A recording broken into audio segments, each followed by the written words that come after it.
Monsieur le Président, Mesdames, Messieurs les députés, chers collègues, Messieurs les ministres, c'est avec à la fois un sentiment d'honneur et de gratitude à l'égard des Sénégalais que je me retrouve face à vous aujourd'hui.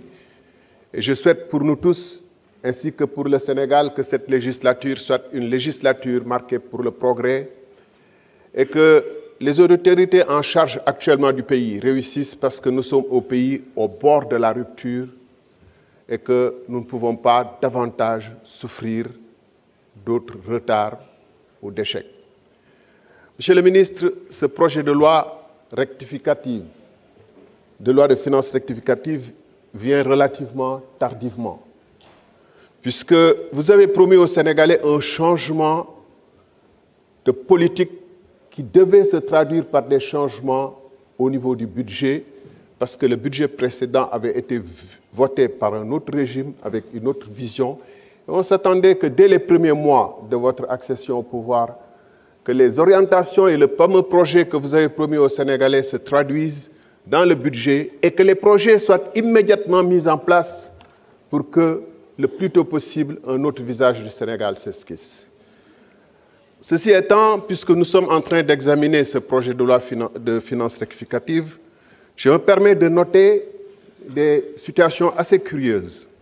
Ainsi, pendant que les recettes baissent de manière importante par rapport à la loi de finances initiale, 840 milliards, dans le même moment, les dépenses augmentent, ce qui est totalement paradoxal. Parce que pour le coup, vous creusez le déficit de plus de 1500 milliards de francs CFA, alors même que le déficit du Sénégal était abyssal. Monsieur le ministre, dans un contexte international où les gens sont à la chasse contre le déficit, essayer de trouver le budget équilibré, cette situation interpelle le technicien que vous êtes. D'autant plus que ce déficit ne s'explique pas par des investissements tournés pour augmenter la capacité de production du pays.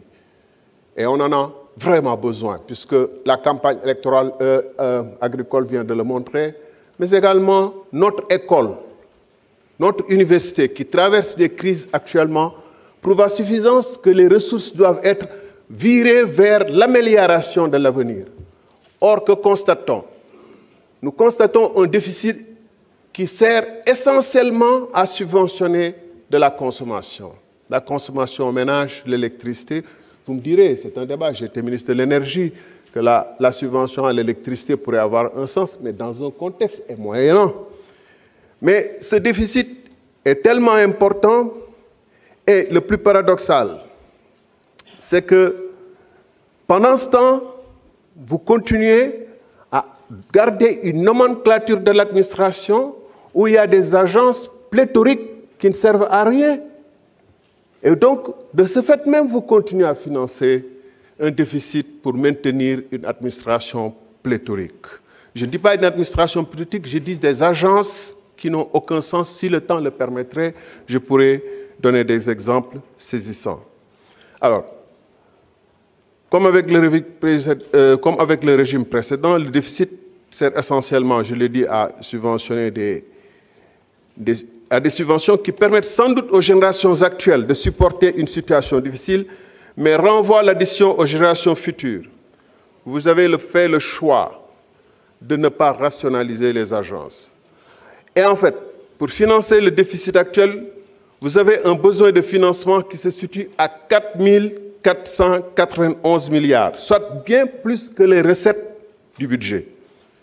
Pour la première fois, je vois que les financements extérieurs dépassent de loin les recettes du budget. Ça, c'est une impérieuse nécessité de faire quelque chose urgemment ici et maintenant, et pas de renvoyer ça plus tard. Et le service de la dette, qui a 2706 milliards, est un des postes les plus élevés du budget, plus que l'éducation nationale, plus que les salaires de la fonction publique, plus que certains investissements. Mes chers collègues, quand on nous demande de recourir à des emprunts de 4 400 et quelques milliards, notre responsabilité de contrôle des actions du gouvernement nous demande de voir dans quelles conditions ces emprunts sont faits. Quelles sont les commissions et qui les touchent? Merci.